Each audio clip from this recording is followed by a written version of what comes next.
Barcelone qui s'est, contre toute attente, difficilement qualifié pour les demi-finales de la Ligue des Champions et qui est bien placé en Liga et en Copa del Rey. Le Barça peut-il viser le triplé? C'est une question que Martial Pleuvion soumet à votre appréciation. Dans quelques instants, on ira voir notre panel de Dakar sur cette question. Mais Nabil, j'ai envie de vous entendre en premier. Quel est votre avis là-dessus? Là, je vais me mouiller, je ne les vois pas faire le triplé. Déjà, quand vous faites le triplé, c'est que vous êtes une équipe qui maîtrise tous les aspects du jeu, et notamment l'aspect défensif. Je trouve que c'est une équipe qui prend trop de buts. Tout à l'heure, j'ai dit qu'ils avaient, même si on me dit qu'ils se sont relâchés parce qu'ils avaient fait le travail à l'aller, mais les grandes équipes... C'est une défaite qui vous inquiète? Moi, je les vois se faire sortir par l'Inter, ouais. Enfin, je pense que l'Inter... si vous me demandez voilà, je suis pas un oracle, je sais pas ce qui va se passer. Là, en demi-finale, vous me dites l'Inter les... Je pense que l'Inter, c'est une équipe qui est redoutable et qui est pas bonne à prendre pour différentes raisons, mais c'est pas un débat sur l'Inter, mais je parierais plutôt sur l'Inter, ce qui veut pas dire qu'ils vont passer, mais et je les vois pas faire de triplé, parce que moi je suis pas aussi convaincu que nos amis ici, et notamment Serge, que le Real va se faire tréfler en finale de la Coupe du Roi. Je rappelle que c'est sur un match, je rappelle qu'il y a quand même des joueurs en face, il y a de l'orgueil, il peut y avoir une réaction, donc je suis pas catégorique sur le fait que le Real, ils sont malades, ils vont encore en prendre 4 ou 5, et vous verrez que ça sera beaucoup plus serré qu'on en le pense. Vous pouvez retenir ce que j'ai dit, donc je réponds cash. On enregistre tout. Est-ce que le triplé est en vue? Moi, je dirais non. Maintenant, est-ce qu'ils peuvent le faire? Oui. C'est vrai qu'il y a l'argument du calendrier. Le calendrier, là, il est vraiment serré, intense pour le FC à Barcelone. On va d'ailleurs voir le calendrier des prochains jours pour le FC Barcelone et surtout l'enchaînement. Les joueurs sont-ils prêts pour assumer Elton et être au rendez-vous? Sauront-ils gérer toute cette pression lors de ces rendez-vous importants? Là, ça va être la question, mais moi, je pense qu'ils le sont. Je pense qu'ils le sont parce que par rapport à tout ce qu'ils ont pu faire tout au long de la saison, ils ont gagné de la confiance, ils ont surtout gagné des matchs et surtout collectivement, ils ont réussi à trouver des solutions parce que par rapport à ce manque de fraîcheur, c'est aussi compensé par le fait qu'il y a eu des joueurs sortis de banc qui ont apporté. Fait référence à Fermin Lopez, fait référence à Gavi, il y a eu la montée en puissance de Frenkie de Jong. Donc c'est assez fourni. Pour aller être compétitif sur les 3 compétitions. Parce que déjà, par rapport à la Liga, il y a déjà 4 points d'avance. Sur la finale de Copa, le Barça a un ascendant pour moi sur le Real Madrid. Par contre, en Ligue des Champions, ouais, ça va être plus compliqué parce que c'est le pire adversaire possible d'Inter. C'est le pire adversaire, c'est une équipe qui est capable de faire beaucoup de choses. Sur attaque placée, ils sont capables de faire mal. Et en défense, ils sont capables de tenir en échec quasiment toutes les équipes. C'est la meilleure défense de la compétition. Donc pour moi, c'est le challenge absolu pour le Barça, double confrontation contre l'Inter. Mais sinon, pour le triplé, oui, ils sont capables de le faire. Est-ce que cette défaite contre le Borussia Dortmund et Serhou Guirassy montre les faiblesses du Barça? C'est une petite piqûre de rappel de leur dire qu'ils sont pas si invincibles. Ils sont prenables comme tout le monde. C'est vrai que relâchement ou pas, la vérité aujourd'hui, c'est qu'ils ont perdu un match où ils ont quand même tremblé, faut le dire. Et pour le triplé, je pense qu'ils sont capables de le faire, mais comme il a dit Elton, l'Inter de Milan, c'est assez costaud quand même. C'est là où on va vraiment voir ce qu'ils ont dans le ventre. Ceci dit, Vous êtes dubitatif. C'est comme une finale. Vous dites ils peuvent le faire, mais vous n'y croyez pas trop. Disons que c'est quand même du 80-20, parce que ils sont en train de montrer de belles choses. Il faut pas leur enlever le crédit qu'ils sont tout ce qu'ils sont en train de faire durant cette saison. On va dire que psychologiquement, ils ont l'ascendant sur le Real Madrid quand même, avec les 4 points en championnat, avec la finale de la Copa. Alors, c'est un match où il faut gagner, absolument, donc ça sera un match différent qu'un match de championnat. Mais une fois encore, le plus difficile, ce qui les attend aujourd'hui, c'est le gros match contre l'Inter. Et je reviens à l'argument de Nabil Djellit. Les équipes qui font le triplé, c'est des équipes qui sont très bien dans quasiment tous les secteurs. Est-ce que c'est le cas aujourd'hui du Barça? Selon moi, oui, parce que à un moment donné, Hansi Flick, il a choisi un système de jeu, il a choisi un schéma, il a choisi une animation qui fait que parfois, il y a des failles, forcément, notamment parce qu'on a une défense qui joue très haut, donc il laisse beaucoup d'espace dans leur dos. Donc ça peut arriver qu'il y ait parfois des joueurs qui arrivent à s'échapper, mais globalement, ça a plutôt bien marché. Le système d'Hansi Flick, c'est le meilleur pour ce Barça-là. Pour ce Barça, oui, parce qu'il a pas forcément l'Inter aussi. Ça reste à voir. Ça reste à voir, mais en tout cas, c'est un système qui, pour l'instant, donne satisfaction. C'est un système où il arrive à tirer le meilleur de son équipe, que les joueurs maîtrisent, qu'ils arrivent à animer assez facilement. Maintenant, si avec tous les indicateurs que le Barça nous a donnés depuis le début de saison jusqu'au jour d'aujourd'hui, alors il y a eu des incidents, il y a eu quelques points lâchés en championnat, il y a eu des faux pas. Globalement, c'est très Voilà, quand le Real des fois a trépassé, eux aussi ils ont perdu derrière, ou ils ont fait match nul.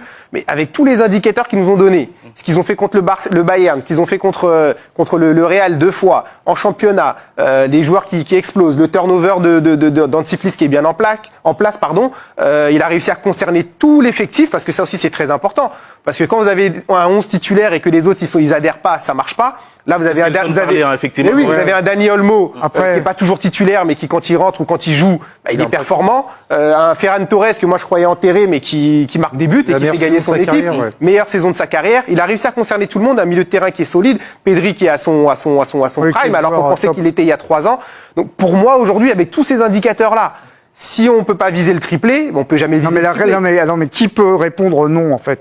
C'est de savoir s'ils vont le faire ou pas. C'est là-dessus qu'il faut se mouiller. Maintenant, il y a un paramètre, moi, que j'ai pas, qui me... Vous êtes quasiment les seuls. Oui, bah, vous avez été catégorique. On écoute Nabil, proche du 0. Non, j'ai pas Mais Nabil, cette saison, Nabil croit plus au Real Madrid qu'au Barça. C'est bizarre. Ah oui. C'est bizarre. En plus. Je sais pas, on fera les comptes en fin de saison. Non, mais il y a un paramètre qui me fait dire que le Barça peut le faire, dont on n'a pas parlé, mais qui est important, parce que là, on parle de leur histoire de la saison, de l'animation collective, des choix. Non, parfois, c'est aussi l'histoire d'une individualité. On l'a vu à l'Euro. Yamal, il a fait gagner l'Espagne. Ouais. Donc, Yamal, est-ce que c'est l'élu? C'est la question. Parce qu'arrivent les gros matchs. Et ces joueurs-là, ça peut être sa saison à Lamine Yamal. Il a déjà fait des choses extraordinaires sur le parcours en Ligue des Champions. En Liga, il est extraordinaire. Lui peut-être aussi faire basculer le destin du Barça. Lui, plus que d'autres, plus que Rafinha et Lewandowski. Okay. Parce qu'on sent bien qu'il a un truc en plus. Oui, ça, effectivement, ça me fait dire que ça peut être le joueur qui peut t'emmener vers ça, quoi. Voilà pour nos premiers avis sur cette question. On retrouve notre panel d'abonnés du côté de Dakar sur cette question. Quelle est votre position? Est-ce que vous envisagez, vous aussi, le triplé pour le Barça cette saison? Bonsoir, moi c'est Bali Anne. Bon, déjà, tant que l'équipe est en lice, on peut déduire qu'il vise toujours le triplé. Et c'est possible parce que le Barça est une équipe qui est collectivement bon et que l'effectif est fait de façon à ce qu'il y a beaucoup de joueurs qui sont interchangeables. Bon, certes, cette défaite contre le Borussia Dortmund est arrivée au bon moment. Ça va permettre au coach de revoir certaines choses et à certains joueurs de se reposer la question, comme les Rafinha et tout, parce qu'on voit la dernière fois, ils se sont un peu pris la tête et ça a beaucoup coûté des occasions manquées un peu par là à l'équipe. D'autant, bon, on peut aussi dire que pour ceux qui doutent un peu de la défense du FC Barcelone, les équipes d'Antiflix, c'est toujours bâti comme ça. Bon, ce sont des équipes qui sont faites seulement pour attaquer. Bon, le jour où ça va marquer beaucoup trop de buts et le jour où la réussite ne vient pas, c'est ce jour-là qu'ils vont perdre. La seule malchance que je peux dire présentement, c'est qu'ils ont de mauvais match-up avec l'Inter. Et la finale qu'ils préparent avec le Real, ça vient au mauvais moment, puisque le Real devra tout faire pour sauver sa saison. Mais en tout cas, je pense que le Barça peut faire le triplé cette saison et facilement aussi. C'est très important le caractère du timing, parce que c'est vrai qu'avant la demi-finale aller, il y a quand même une finale de Copa 3 jours avant. Et on sait que physiquement et surtout mentalement, ça peut laisser beaucoup d'énergie. Encore que la demi-finale aller est du côté de Barcelone. Et c'est vrai que sur l'historique, l'Inter en 2022 a sorti le Barça dès la phase de poule. Et en 2010, évidemment, tout le monde s'en souvient. Ah ouais, l'Inter avait gagné, s'était qualifié au Camp Nou. Ouais. Est-ce qu'on est à l'abri? Parlons du Barça. Ne parlons pas de l'Inter. On aura sans doute un thème sur l'Inter, même si je sens que vous vous méfiez de l'équipe de Lautaro Martinez quand même pour cette affiche. Est-ce qu'on est à l'abri d'un nouveau faux pas, comme contre Dortmund, du côté du Barça? Non, dans le football, il y a jamais de vérité absolue. Dans le football, justement, c'est ce qu'on aime, c'est que... Vous étiez surpris de les voir aussi mauvais, aussi malmenés? Non, pas surpris, parce que quand on a joué, je vous dis, ça c'est humain, c'est des professionnels, hein, mais avant tout c'est quand vous gagnez 4-0, c'est 4-0, hein, je me trompe pas. Ça veut dire qu'il met Au match aller, Ouais. vous voyez la position de Dortmund en championnat. Dortmund n'est pas en train de disputer la Bundesliga. Ils sont 8e, 9e. Ils font une saison compliquée. C'est pas un Dortmund qui fait peur. Et que vous leur mettez 4-0 au match aller. Donc vous dites c'est plié. Inconsciemment, même si voilà, vous vous présentez sur le terrain, inconsciemment, vous dites que ça y est, c'est plié. Bon, ça va être compliqué, mais on va gagner. Donc c'est ce qui leur est arrivé. Et Dortmund, c'est une équipe qui est compétitive. Mais au-delà de ce match, on a vu aussi le Barça un peu moins bien sur certains matchs de Liga hein, également. Oui, mais ça, dans c'est les matchs. Contre le Real Betis où ils font un partout, contre les Leganés 18e de Liga où ils gagnent seulement 1-0. C'est vrai que c'est beaucoup plus lié à la dynamique. Il y a peut-être un manque de fraîcheur physique et il y a surtout des adversaires qui étudient beaucoup plus le Barça. Parce qu'aujourd'hui, le Barça, ils ont eu de l'avance parce qu'il y a eu un effet de surprise, notamment par rapport à leur jeu qui est quand même atypique avec Flick. Mais petit à petit, les adversaires, ils ont très bien travaillé. Et j'en veux pour preuve ce qui se passe avec notamment la ligne du hors-jeu où il y a beaucoup plus de courses qui partent de plus derrière. Dortmund en a profité sur le match retour. Il l'avait déjà fait au match aller. Et ça, c'est le football. Il faut constamment évoluer. Il faut constamment s'adapter. Mais entre-temps, messieurs, on est en train d'épiloguer sur le Barça. Je vous rappelle les circonstances économiques qui sont désastreuses pour cette équipe du FC Barcelone. Réaliser le triplé, est-ce que ça ne serait pas le plus grand exploit de l'histoire, vu les circonstances actuelles? Oui, bien sûr, vous avez tout résumé avec les problèmes financiers qu'ils ont en ce moment. Je pense que on ne peut jamais les imaginer être en position de réaliser le triplé. Ah non, bien sûr, mais Flick, c'est là qu'il faut saluer le travail de Hansi Flick parce qu'il est allé puiser à la Masia. Il le disait d'ailleurs quand il y avait les journées internationales que le niveau d'entraînement ne baissait pas. Donc il s'est appuyé sur la Masia pour avoir des résultats qu'il a aujourd'hui. Merci à Laporta aussi. Bien sûr. Oui, aussi, bien sûr, parce qu'il a cru, il croit à son projet. Donc je pense pour moi, en tout cas, que arriver aussi loin dans des compétitions, gagner des titres, pour eux, ça serait un bouffée d'oxygène financièrement et même pour la confiance des joueurs.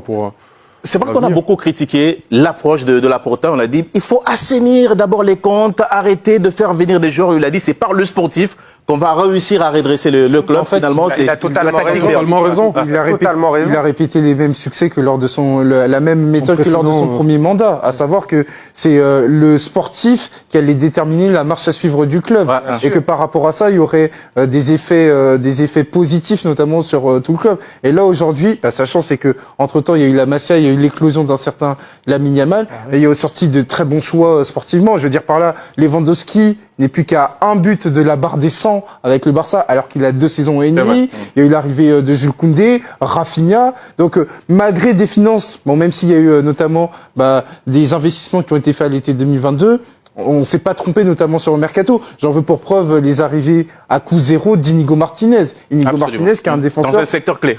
Dans un secteur clé. Donc, c'est un succès de la direction sportive parce que le Barça aurait pu connaître le même destin qu'à Manchester United, que l'AC Milan qui a mis du temps avant de revenir, de l'Inter qui a mis du temps avant de revenir et de la Juve qui en est toujours là.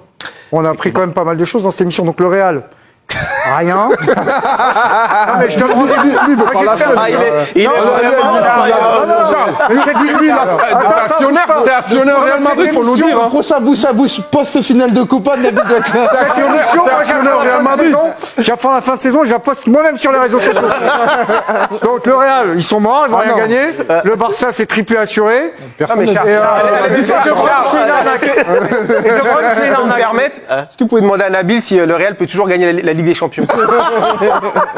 Oui, non? Ah, il s'attaque. Moi, je l'ai Dans cette adoré. émission, monsieur, on va clôturer sur ce thème concernant le FC à Barcelone en prenant un autre avis de notre panel du côté de Dakar. Regardez, il est là, il est bien présent. Vous avez entendu les avis de nos grandes bouches sur ce plateau. Quelle est la tendance, selon vous? Triplé ou pas pour le Barça? Bon, bonsoir tout le monde, c'est Pape Fallou. Bon, je pense que la question qui se pose, c'est qui fait mieux aujourd'hui au niveau du foot mondial? Parce qu'à part le PSG, il n'y a personne qui fait mieux aussi bien que le FC Barcelone. Le FC Barcelone, comme on le dit avec le Paris Saint-Germain, avec Luis Enrique, son meilleur recrue aujourd'hui, c'est leur coach. Donc, il a su redynamiser cette équipe. Il a su apporter donc de la fraîcheur avec de la jeunesse. Et ces jeunes ont su donc insuffler une nouvelle dynamique. Ils ont su à la fois rattraper le retard par rapport au Real Madrid et Donc, ils sont sur une lancée exceptionnelle avec donc le premier défaite sur cette année 2025. Je pense donc que c'est oui. Oui, ils peuvent réaliser le triplé aujourd'hui. Donc, merci. Résultat du sondage sur cette question que nous avons soumise à votre appréciation sur les réseaux sociaux. Le oui arrive encore en tête. 70% de ceux qui ont participé à ce sondage pensent que le Barça peut le faire. Et le prochain match du Barça, c'est en championnat ce samedi à partir de 14h15 GMT sur Canal Plus Sport 5 contre le Celta Vigo.